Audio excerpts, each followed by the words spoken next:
Thank you very much. We are back again for another exciting edition of the Lunch Cafe. My name is Marco Kokozi. As we promised you yesterday that we will be back today, we are here to give you nothing but what is happening in the country as regards current affairs. We do have quite a number of segments that we are going to be sharing with you, and we do have quite a lot that we have to share with you this afternoon rather, as regards news and current affairs. We do have a segment we call the Forgotten Stories segment, where we just bring stories that were happening a few years back, just to refresh our memories as regards where we are coming from. And also we do have a segment that we call the Emerging Stories segment, where we show you stories that are happening right now as our reporters are in the field looking for news. Now, these are the stories that you expect to see at the 19:30 evening main news.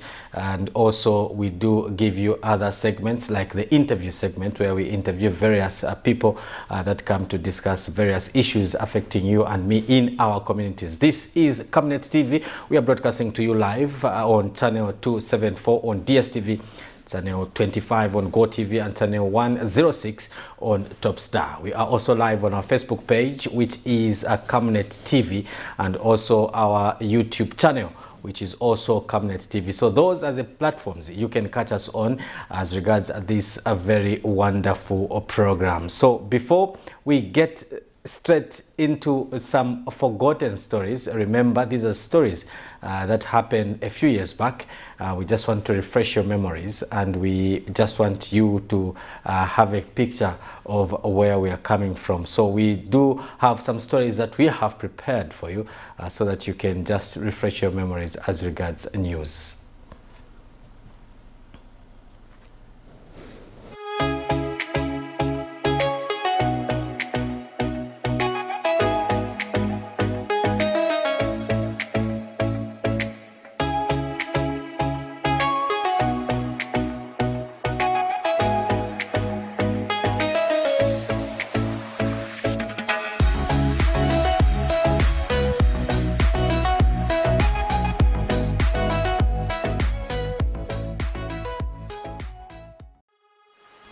Our quest for justice through the courts of law, we're going to pursue it until the real substance of the matters that were taken before the court are addressed. Yes. So far, the court has only made decisions based on technicalities without addressing the core matters that we are dealing with within the MMD. The number one core issue that has been troubling for MMD is that there is a leadership in place whose tenure of office ended in 2016, and therefore they are imposters in office. And it doesn't matter the technicalities they are taking to court to try and differentiate the members. The truth of the matter is that one day the wheels of justice will turn, and the real issues that we are addressing at court will then be addressed. Yes. And therefore, remain committed, remain resilient. The freedom fighters who were fighting for the liberation of this country, if they had given up at a first instance of some of them being arrested, some of them being called surrogates, some of them being called disgruntled, today would not have an independent Zambia. Had the founder members and fathers and mothers of MMD given up at the first instance of them being intimidated with the one-party state at a time, and being arrested and being called all kinds of names, today will not have multi-party democracy. We are also willing to be called all kinds of names and to be described in whatever form, but we know that our efforts very soon will be celebrated in this country, because democracy will have prevailed over dictatorship. Democracy will prevail over personal ambition, and that is what we are fighting for. We want MMD to be restored back to what it was envisioned to be, and that is to be a democratic political party whose power and authority vested in the members, not in individuals.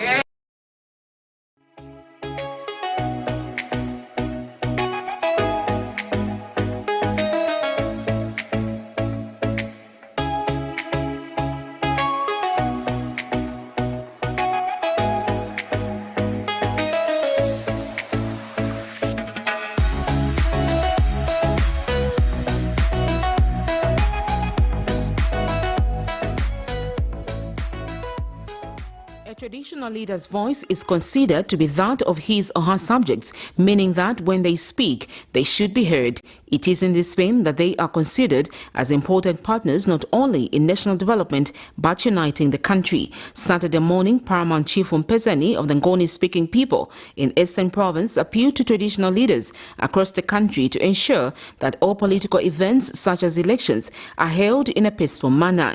He has called on political figures to respect one another as they discharge their political duties.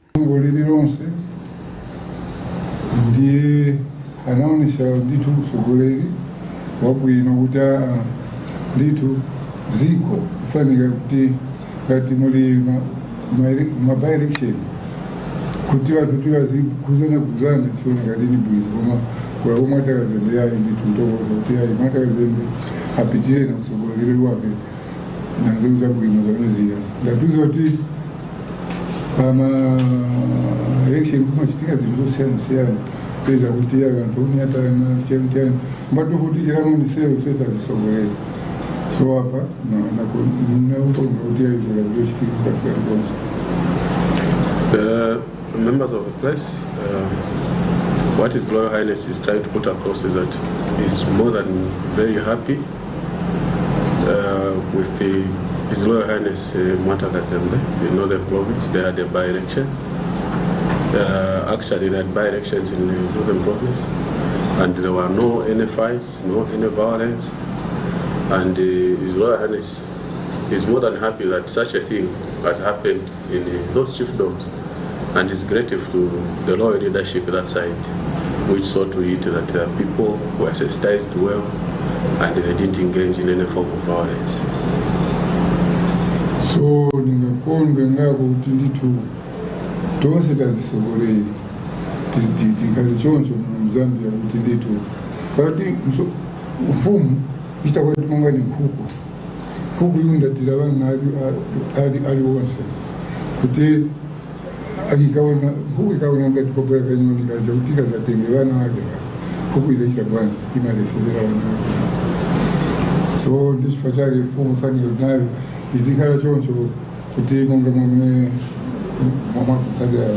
Meanwhile, the traditional leader also took time to ask other traditional leaders to respect the current leadership in power, adding that they will work with the government of the day. He says that respect is cardinal for the country to develop.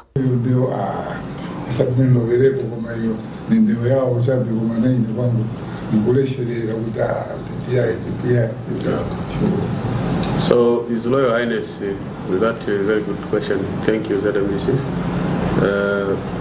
He's saying all are his children involved, or the leadership is his children involved, and these things that they want to get into, these things were already done, and His Royal Highness is saying let them solve these things amicably. He will not come in to take sides because all this leadership are his children. Sharon Kalimbula, Camnet News, Lusaka.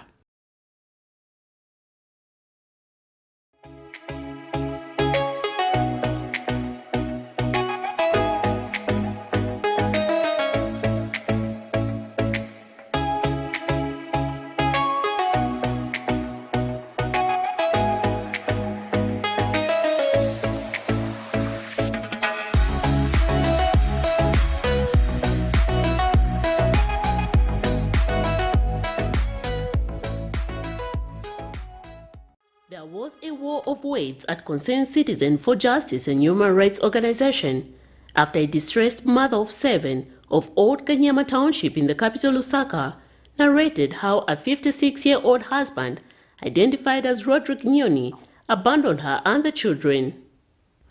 Grace Nyoni, 38, whose predicament has prompted her to seek refuge at the organization, explains that her husband, whom she has been married to for the past 20 years, went to do some casual works few days ago but never returned home.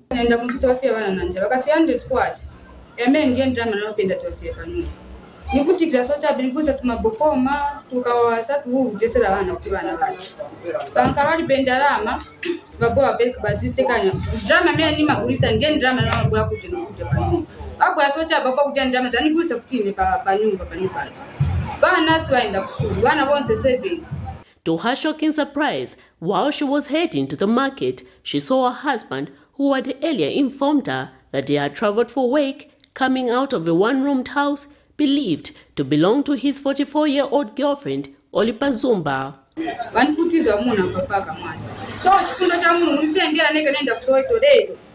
Nisendera napedza nakabucket wenda mutoilet. So muna vanga vaja.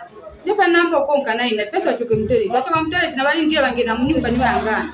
Vangena chape munyumba na ndiye na konka mjamu. Natinde kunshito kuno.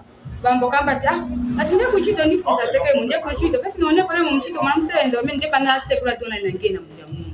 Kungena mujamu brapeza makazi wena ngwaligoni na kamwana pa city ni chiwandu machijwa chechiketana sana kunulwa kubedi na peza wamai wachikulira kamba tawe abasiwa mimi ngende na muna banga I think ni wamine wagona sana bwananga uti nikome kutoja nuza tia mami siani viteko sindine ndipa naenda kubedi nangana wakazi nunga kulisa sasa pana wafunza imwe nge wakazi abanani kutisira abana shuwa abana zikutika so nge wakazi abanani kutisira abana banga Upon this discovery, Miss Nyoni took a rival to this human rights organization, demanding she leaves her husband so that he can return home.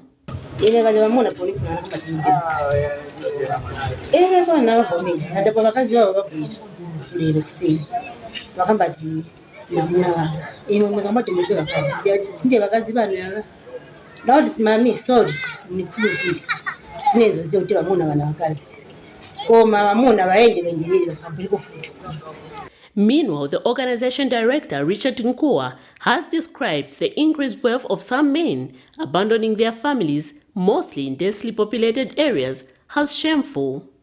He says Mr. Nyoni refused to appear before them after he was summoned so that they could resolve the issue. So as an organization, we urge all the men to stand up and defend and support for their own children, provide for their own children, because these children, they are the future leaders.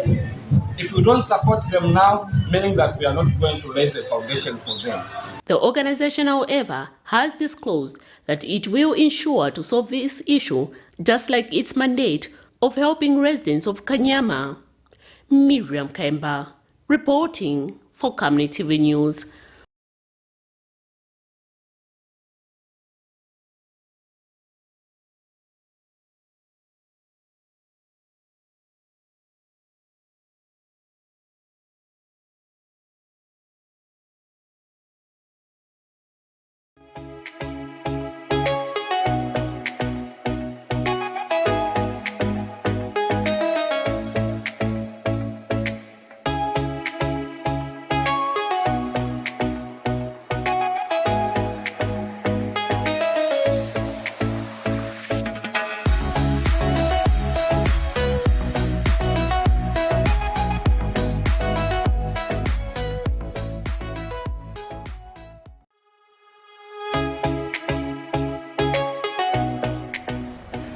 Thank you very much. You are still watching the Lunchtime Cafe on Camnet TV, and we have now been privileged.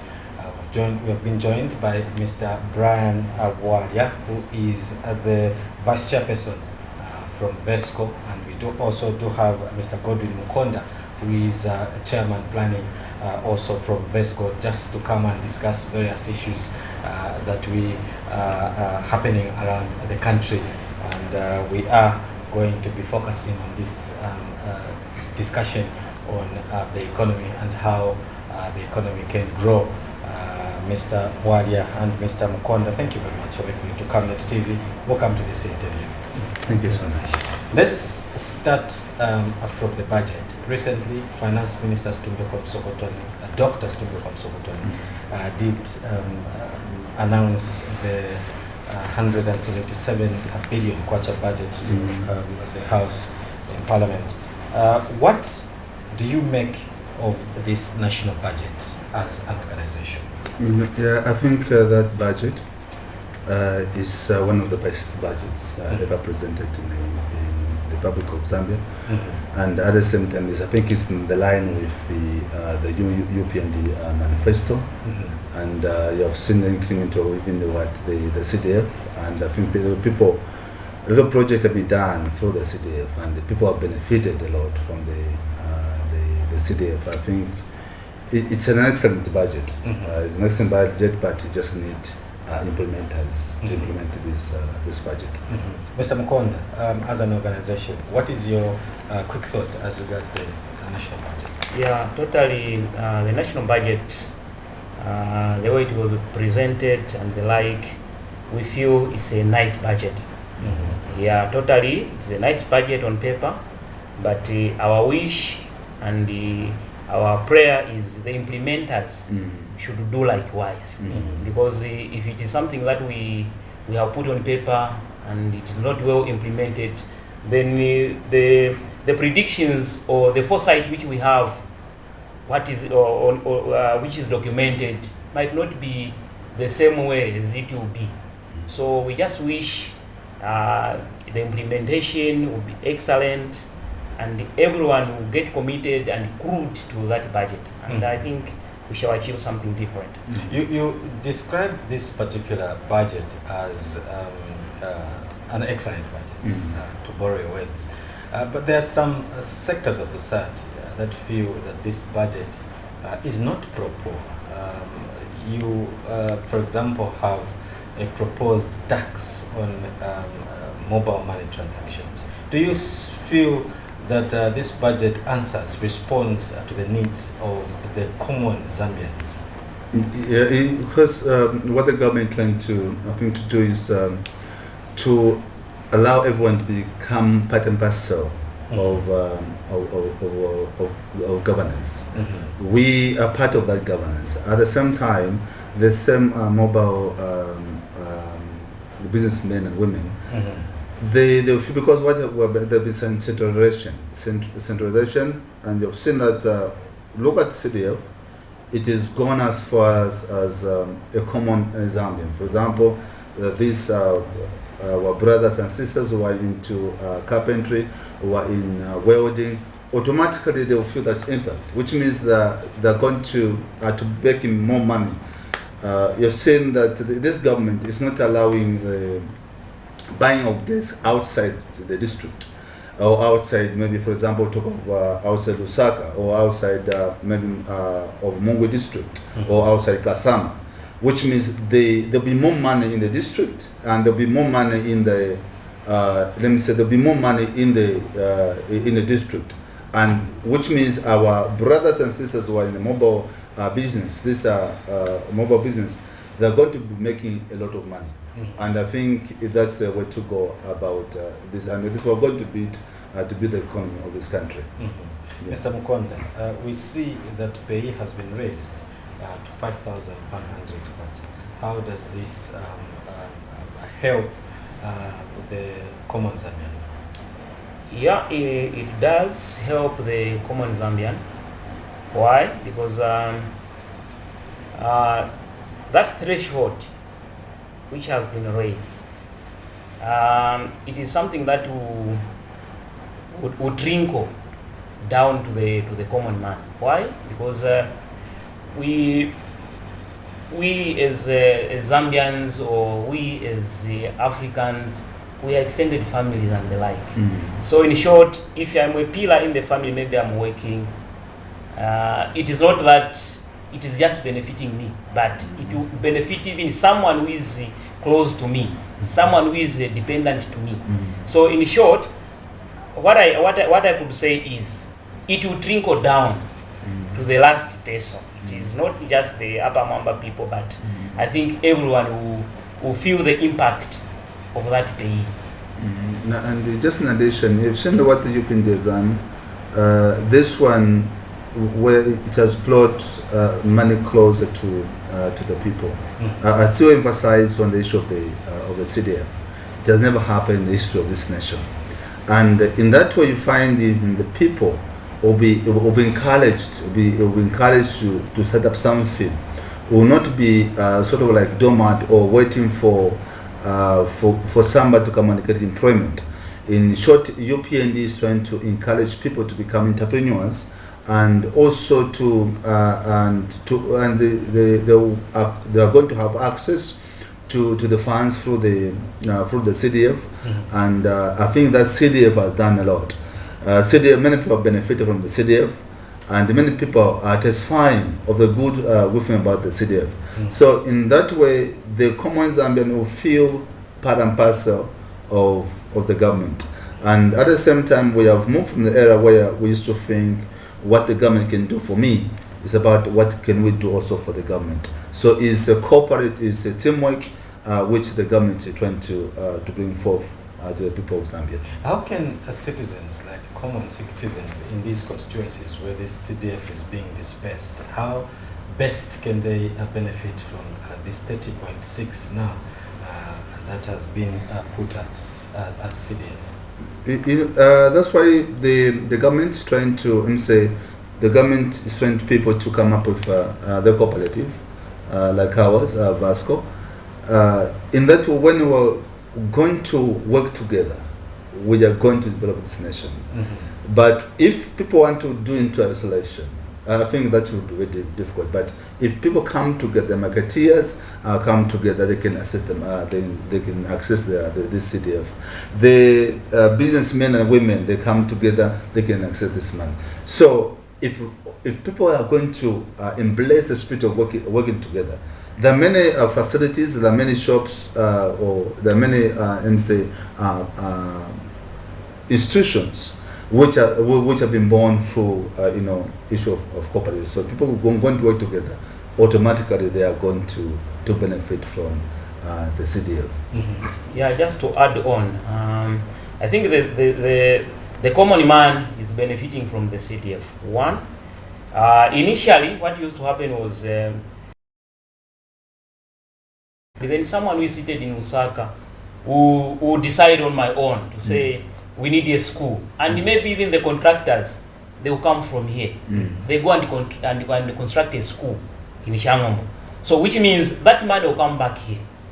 But the way it is beneficial to those localities, because the people who are within that constituency, the people who are within that district, the people who are within that province, they are the people who are tendering for those projects. So which means the money will trickle down to the last person. So in short, I would say this is a very good move, whereby people are forced into working together. So in short, those who feel like they should get to play a part, I think I would encourage them to be in cooperatives, because single-handedly it becomes very difficult for you to tender and get the money on your own. But when you are in a group, that's what the government is even encouraging. So people should come together.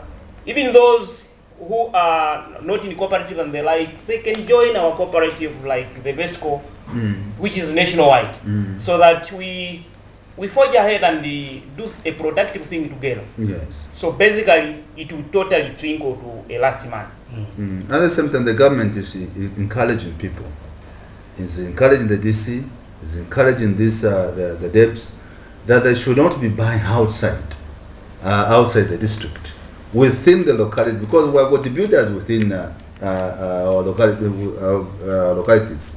We have got plumbers, we have got all those people who can do that job. So I think government saw it's worthy that if you want to buy a desk, you don't have to buy from Osaka. You have to buy within your, because these are the people and these are the owners of that area, and they will see the money. CDF belong to what the people of that particular constituency. So now, if you buy outside the constituency, automatically here is against the law. The DC they should able to. This we call the DC and the DEBs. These are implementers, and they have to make sure that anything that's been done in the constituency, supposed before the constituency, rather than buying, maybe they are buying a chair, maybe from Chunda Ponde, or the way they drive they come to Lusaka, buy a chair and take back to Chunda Pond. The people in Chunda Pond will not benefit from the CDF. So I hear when you say that people will benefit, especially if they're in cooperatives. Do you feel that people in these, especially rural areas, appreciate the formation of cooperatives? How are they taking issues to do with cooperatives? Are people willing to form cooperatives? Are people willing to join cooperatives like Vasco? Yes, I think so far so good. A lot of people want to join. A lot of people are asking questions how they want to join. And we have taken it upon ourselves that we have sent out sensitized people, trying to encourage them and to teach them how to form up or how to come up with the cooperative. And people have appreciated the cooperatives, and they have appreciated the initiative because, one, you have seen the city, what CDF has done. The other time we were hearing of the student who graduated as plumbers, who graduated as the carpenters, who graduated as welders. And people are now seeing the same graduates, they're coming up with the cooperatives so that they find or they're going to have access to the CDF, and people are appreciating this initiative of the cooperatives. Mr. Mkonda, do you feel that forming cooperatives is as easy as it sounds? What are some of the challenges, and how can we encourage people to form cooperatives in order for them to benefit from the CDF? Yeah, basically, as we say, knowledge is power. So in most cases, most of the people, they are just hearing it like just a word, cooperative, but they need that knowledge. Someone should sit down with them and explain to them. And then you tell them what benefits do they achieve when they form a cooperative. As a result, they will get encouraged and they will join. But the way it is, people are getting on, and most of the people now, they are buying into the idea of the cooperative. But we have a lot to do, especially those in the remote areas and the like. They still have those misgivings. Maybe initially or originally there were some cooperatives who were formed. Maybe they swindled them. They did what? They still have those negative towards their cooperatives. But in short, we just have to be flat out. The cooperatives themselves, and even the representatives of the people, they should explain to them, MPs, councillors, and the like, they should explain to them to say, oh, my people, for you to tap this money which is in the constituency, you should form a cooperative. And in fact, no wonder why with us, it's a nationwide thing. So instead of them running around, forming whatever, and it will be a process for them to just achieve the document. But they can affiliate with themselves to us, and then they use our documentation. Easy as that. Yes. Mr. Ward. Yes. At the same time, it's a duty of our church leaders. It's a duty of our MPs. It's a duty of our councillors to explain to the people how they can acquire or how they can tap in these cooperatives. The challenge that we have in Zambia, I think we lack seriousness among our, let me say, our parliamentarians. Let me state this. Zambia, we're not supposed to be a poor country. Zambia was supposed to be doing better than any another nation, because Zambia is sitting on water, Zambia is sitting on minerals, Zambia is sitting on wealth. But the problem we have is our leaders. The problem we have is our parliamentarians. As I said maybe the other time, I said, why should Zambia up to today still buy chicken, still buy cabbage, still buy rape, still buy Chinese or carrots from South Africa? So the problem, the budget is very good, but the problem is the implementers. These are our councillors, these are our MPs, should be able to educate the people. How can they access these funds?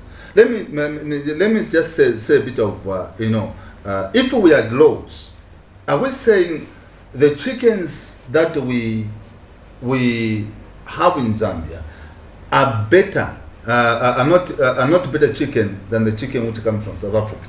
Look at the people like Shoprite. There must be a law. We have we're appealing to our Zambian parliamentarians to go to the parliament, not to just withdraw allowances when they sit in those parliaments. We have to come up with a law which, if the thing that we cannot produce as Zambians should not be allowed to come in Zambia. Carrots can be produced in Zambia. We can have carrots as Vasco. We can even supply the carrots. We can supply chickens. We should come up with a law which will subject that maybe the Shoprite will subject the Nondos, which will subject a Hungry Lion. That Hungry Lion they should buy from farmers. In that way, we are going to have those monies. For example, when you buy a local, automatically that money will be in the Zambian circulations. If you say you buy a chicken from Shoprite, automatically you are empowering a farmer who's in South Africa. You are empowering a farmer who's in Botswana. But if you are going to say, if our member of parliament is going to say, okay, the thing that the farm input we cannot produce in Zambia, the farm product we can produce in Zambia, these things we can import them from outside. Then you find that everyone, we've subjected people for a long time to learn season farming. If I know that at the end of the day, if I grow enough carrots, automatically I'm going to find market with Shoprite. I'm going to find market with Spar. I'm going to find market with Pick and Pay. Automatically I'll be forced to go into irrigation. But the problem we have got our own laws which are against the growth of the economy of Zambia. And this is the thing, I wonder where our member of parliaments are doing. And it is the issue of the CDF. It's the duty of a councillor. It's a duty of an MP. It's a duty of our religious leaders to go and tell the people about the benefit of coming up with the cooperatives. So in that way, if people are informed, they're going to make a decision. But so to tell you the truth, the problem we have is with ourselves as Zambians. I think Zambians, we are somehow like to a bottom floor. We don't have a passion, we don't have that courage, we don't have that desire to develop this nation. The people who are going to develop this nation is not the foreigners. The people who are going to develop this nation is us Zambians. If we are going to work as a team, if the member of parliament is going to be questioned, so why are we buying chicken from South Africa? So why are we buying carrots from South Africa? So why are we buying with maybe chimpondwa? We've got peanut butter in Zambia. Like Vasco is producing peanut butter. Why should we continue buying peanut butter or chimpondwa from South Africa?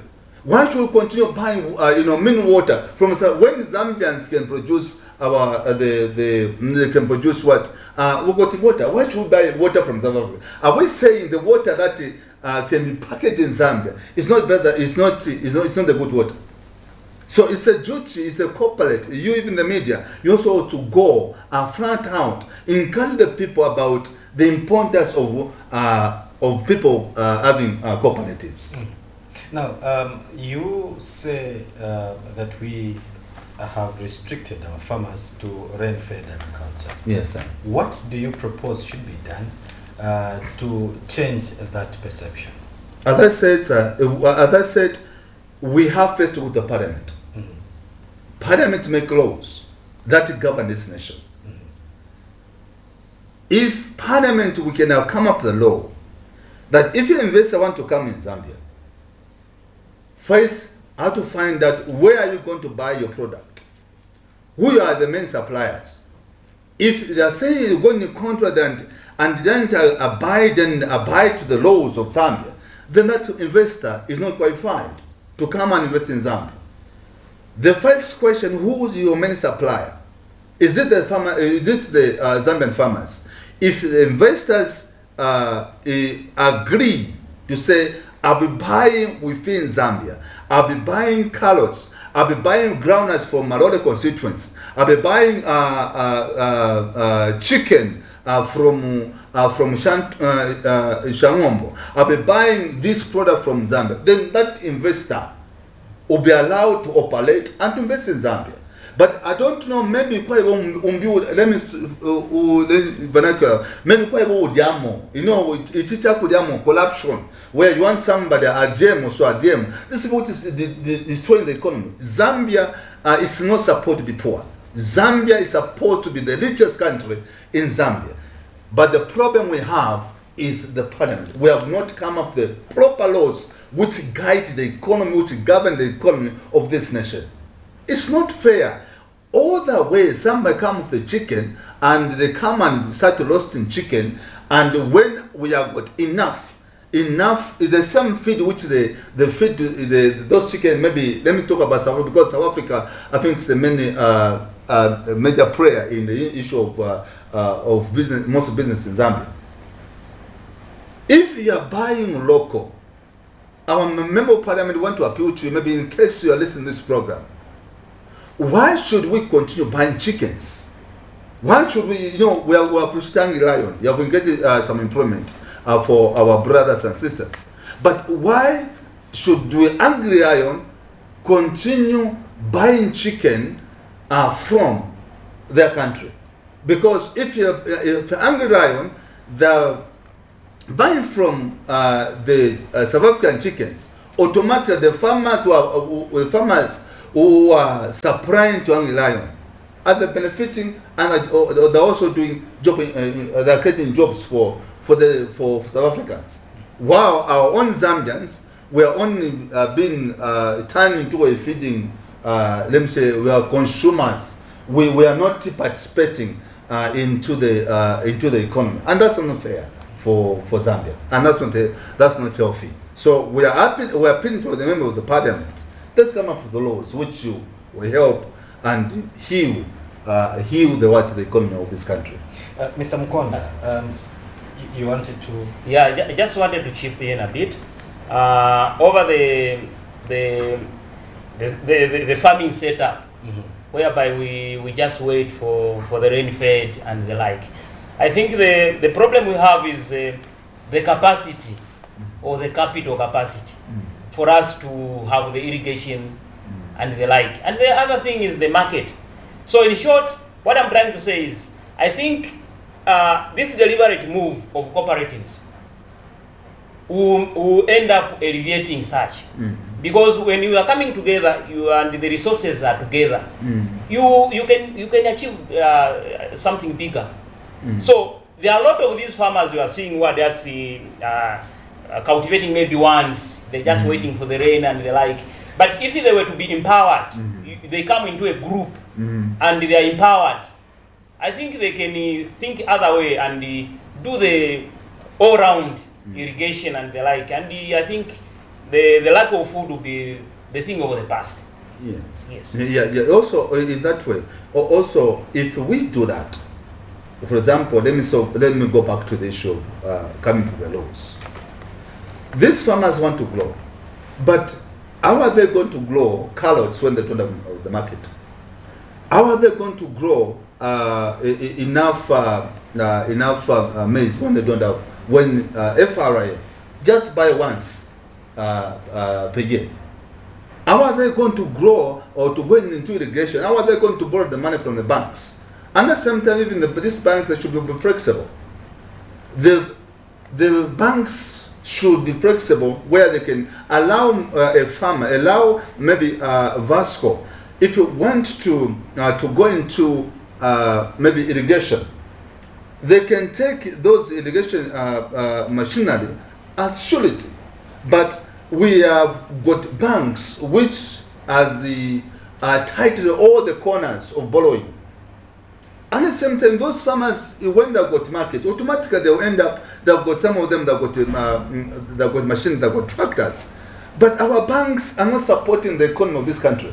Our banks are so selfish and are so self-centered on outside. If an outside come from, maybe an outside come in Zambia, automatically, even if they don't have anything, but because of maybe their embassy, they are going to negotiate on the behalf of such a person, and they are going to have access to money. But in Zambia, you go to the bank, they will give you conditions. They will give you the condition never had, and it will be very difficult, even maybe for you to go and borrow the money. So number one, first that should be done. We are appealing to the members of the parliament. Please, let's have a law in place that will allow these guys who are coming from outside Zambia to come and invest in Zambia. They should have cooperative like Vesco. They should have a cooperative as the main supplier. As the main supplier to their, maybe they want to supply chickens or maybe the sweet potatoes. Then also in that way, there'll be market. People be, they'll be motivated to grow enough sweet potatoes or Irish potatoes. And when people have grown enough sweet potatoes, then they're going to go to the bank. If the bank can become also flexible, we appeal to the Bank of Zambia to find, maybe have, come up with strategies that will allow the farmers or allow the cooperatives to access these funds. Because if the money, what's the purpose of having the bank, which has got conditions, conditions which are very difficult for people to borrow the money? Then in that way, we are going to encourage the farmer to grow enough maize. And Zambia, as I said, Zambia is sitting on water. Zambia is sitting on minerals. Zambia is sitting on wealth. But the problem is the laws. At the same time, the banks in Zambia are not favoring the Zambians and Zambian cooperatives. Now, how can citizens participate in growing the country's economy? As we said before Mr. Mkwai comes, as we said, working together, working as a team, we are going to participate. And as Vasco also, we have taken up the road. And that's why Vasco is saying each and every province, there must be a farming block. And we are not working in isolation. We are working with the people in these catchment areas. We are working with the people, and people also are coming up to affiliate themselves to Vasco. And we are saying the Zambian people, the people who are going to develop Zambia is not an outsider. The people who are going to develop this nation is us Zambians. If we are going to work together, if we are going to put our ideas together, our two kwacha, our three kwacha, we put those three kwachas together, then we are going to make an impact. But also government, we appeal to His Excellency the President of Zambia to come up with a policy which will enable me and my friend or Vasco and the other cooperative to access the banks, to access the loans. Look at this.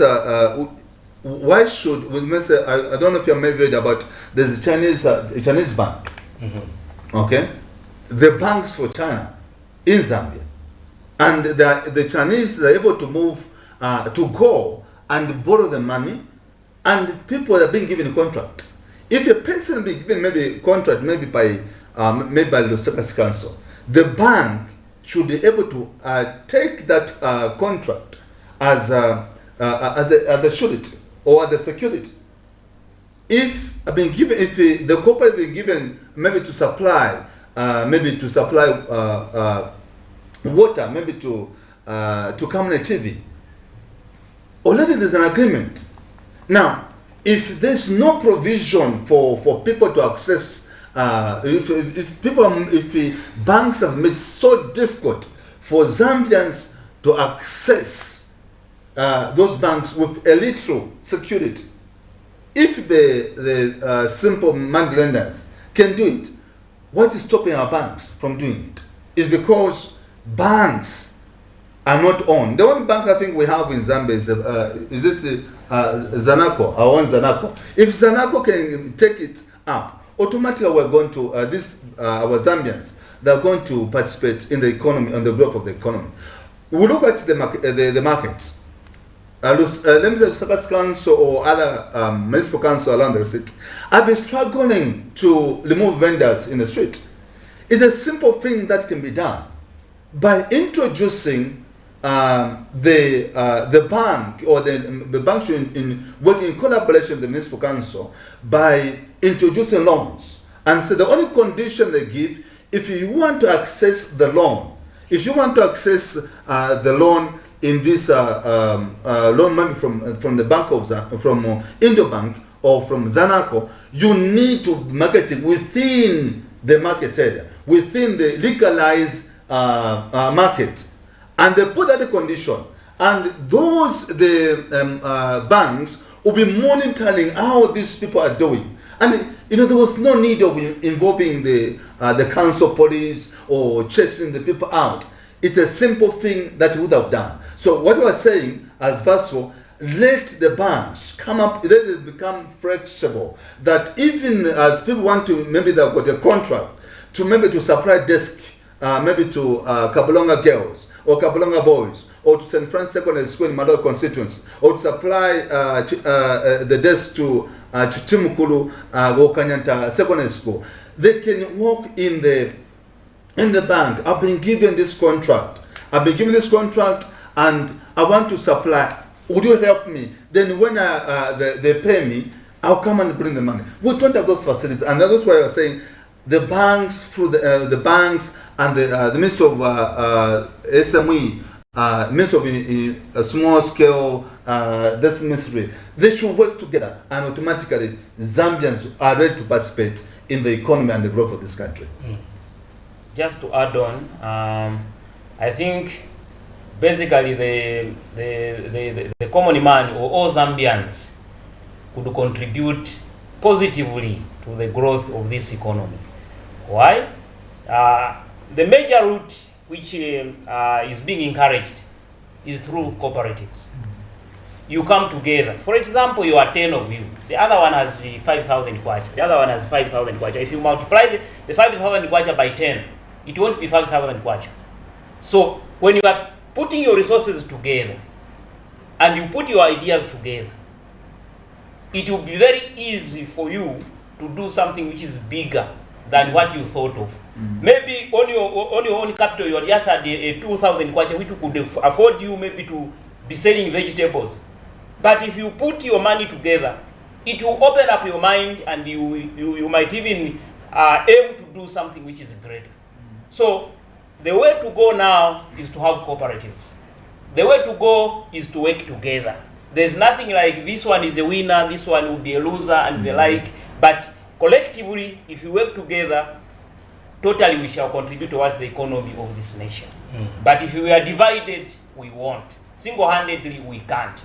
Yes. Now, the country has been hit by a high cost of living and also a high cost of living. Where have we gone wrong as a country, and what should we do to help reduce especially the cost of living? It's let me say it's an inherited problem. It hasn't started today. It has been there, and it shall be there if we don't do think what we have suggested. For example, let's not depend on season farming.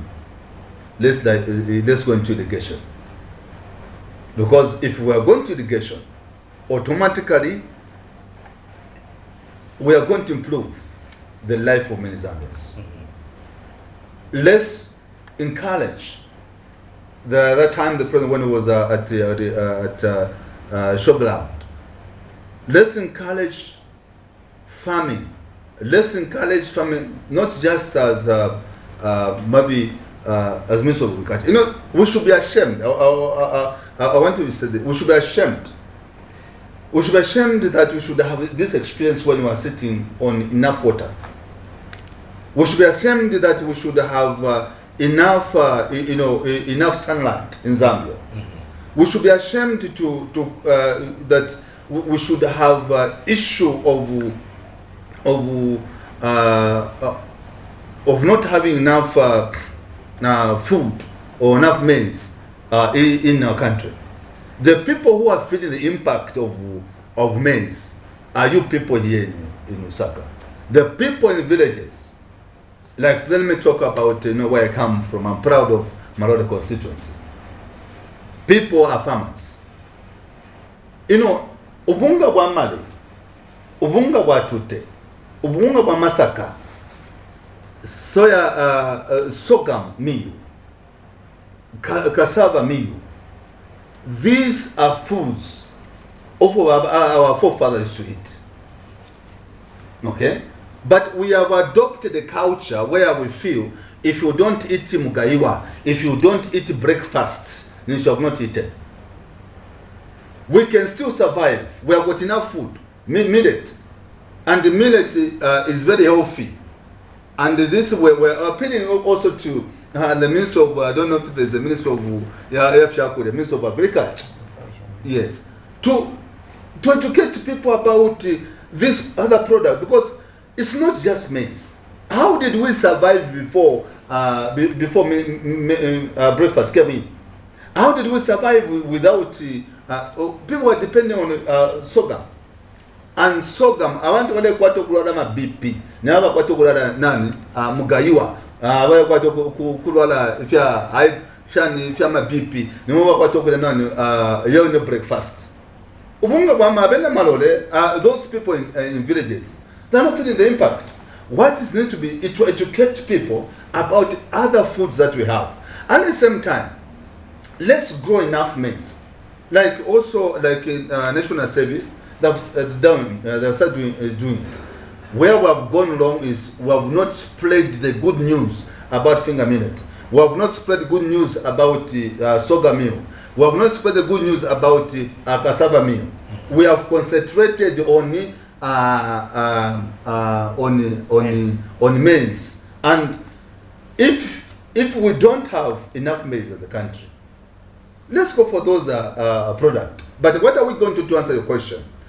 What we suppose, let every ministry become productive. Let every ministry become useful. Let every ministry, this thing, even working culture in Zambia is very bad. That's why we've got this issue of shortage of maize. In Zambians, we like our very good kanye one samushi wakupending drama honorable Musukotwan. He has done a very good work, but the problem is with those ministries. The president got a very good vision, but the problem is the implementers. The Minister of Agriculture should be ashamed that we should experience this thing, because the problem is we are sitting opposites, aircon, we're not practical. That's where the problem is. If the Minister of Agriculture, if you have to ask the question today, can the Minister of Agriculture show us where they've got a farm? Farm just for the Minister of Agriculture, farm where they can say, these are the things that we're doing at the Minister of Agriculture.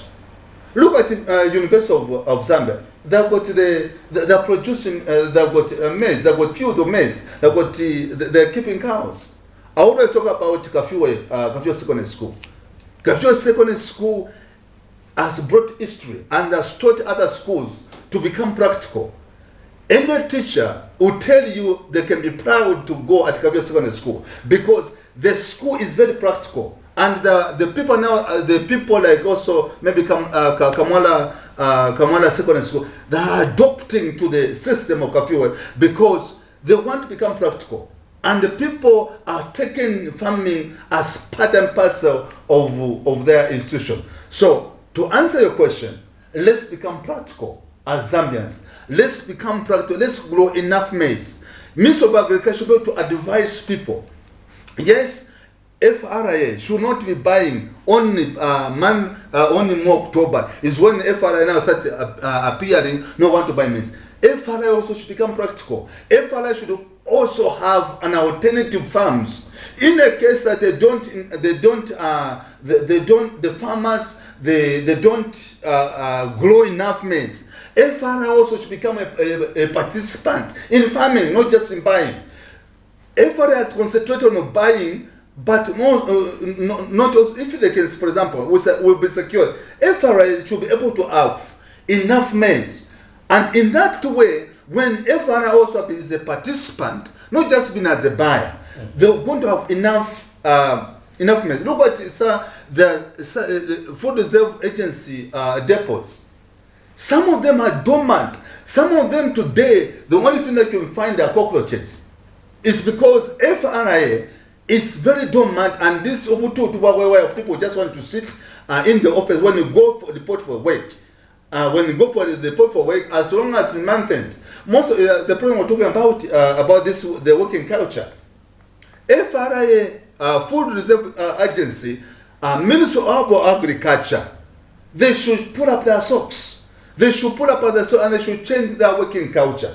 More face where somebody sitting more face waiting for somebody, so waiting for time for buying. And I think it's a long culture of working. Mr. Mukonda, as we come to the end of this program, what are your concluding remarks? Yeah, my concluding remarks, I encourage each and every citizen, every Zambian to belong to a cooperative. I think a cooperative, that's the way to go. Most of these foreigners we are seeing, they are coming in, maybe they are running shops, they are running other businesses. They don't normally do them single-handed, no. And they are doing fine. You find we as Zambians, we are spectators of our own economy. The person who came from, maybe from Rwanda, just came here, bare-handed. Today, a Zambian is working for that person. What they normally do is, they put their resources together. They put their efforts together. As a result, they achieve whatever they want. So, even the Zambians, we should have the mentality of working together as one people. As a result, we shall achieve whatever we want. Mr. Bwalya, in less than a minute, your concluding remarks.